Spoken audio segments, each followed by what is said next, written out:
गुड्डू की अजीबोगरीब ईजाद भाग 3। गुड्डू ने ऐसी एक मशीन ईजाद की जो हर किसी की सोच को आवाज में बदल सकती है। गुड्डू की नई मशीन को देखकर हर कोई हैरान था।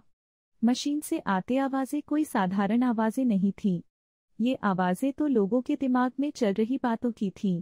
जैसे ही गुड्डू ने मशीन चालू की, सामने बैठे टिल्लू चाचा के मन की बातें बाहर आने लगी। टिल्लू चाचा मशीन की आवाज में, अरे गुड्डू का ये आविष्कार अगर मेरे पास होता तो मैं तो पूरे गांव का मुखिया बन जाता। गांव वाले टिल्लू चाचा की सोच सुनकर हंस हंसकर लोटपोट हो गए।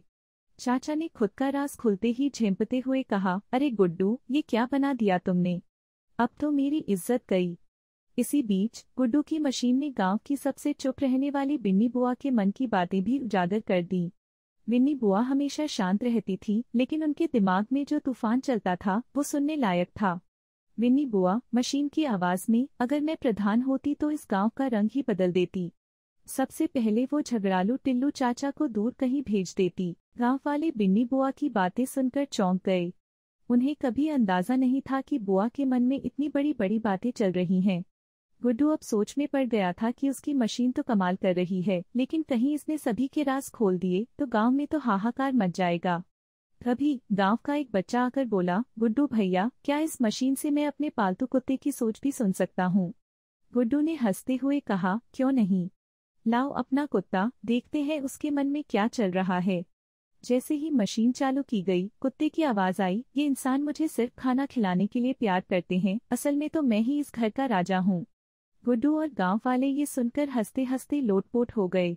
अब गुड्डू को समझ आ गया था कि उसकी ईजाद जितनी अजीब थी उतनी ही मजेदार भी थी। गुड्डू अब अपनी मशीन से खूब मजे ले रहा था।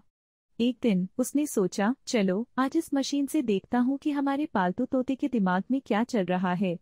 गुड्डू ने तोते को पिंजरे से बाहर निकाला और मशीन के पास रखा।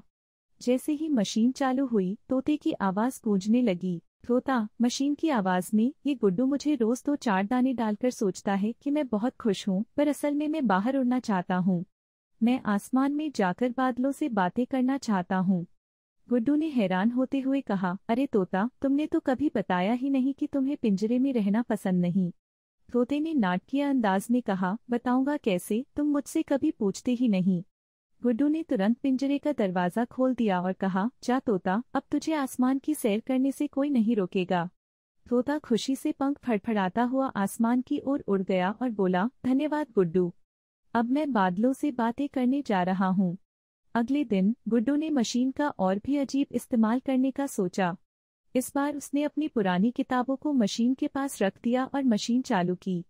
अचानक से एक किताब की आवाज आई। किताब मशीन की आवाज में, गुड्डू, तुमने मुझे इतने दिनों से पढ़ा ही नहीं।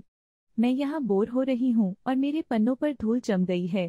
गुड्डू ने तुरंत किताब को उठाया और कहा, अरे मुझे माफ कर दो, मैं भूल ही गया कि तुम कितनी रोचक कहानियों से भरी हो।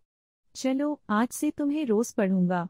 किताब ने खुश होकर कहा, बहुत अच्छा, अब मैं फिर से तुम्हारे साथ नई कहानियों की दुनिया में जाऊंगी। इसी तरह एक बार गुड्डू की मशीन से गांव की सब्जियों ने भी बोलना शुरू कर दिया। जैसे ही गुड्डू ने मशीन को चालू किया, आलू की आवाज आई। आलू मशीन की आवाज में, अरे भाई, कोई हमें सब्जी की दुकान पर भूल आया है। अब हम भी किसी के खाने में शामिल होना चाहते हैं। गुड्डू और उसके दोस्त हंसते हंसते लोटपोट हो गए। सब्जियों की बातें सुनकर गुड्डू ने कहा, ठीक है, आज तुम सबकी दावत होगी। गुड्डू ने सब्जियों से बातें की और सभी सब्जियां खुशी खुशी उसकी प्लेट में सज गईं। गुड्डू की मशीन अब गांव भर में मशहूर हो चुकी थी। हर कोई अपने पालतू जानवरों, खिलौनों और चीजों के दिल की बातें सुनने के लिए गुड्डू के पास आता। यह देखकर गुड्डू ने सोचा, ये ईजाद सच में अजीब तो है, लेकिन इससे जितनी हंसी और मस्ती हो रही है वो तो कमाल की है। समाप्त।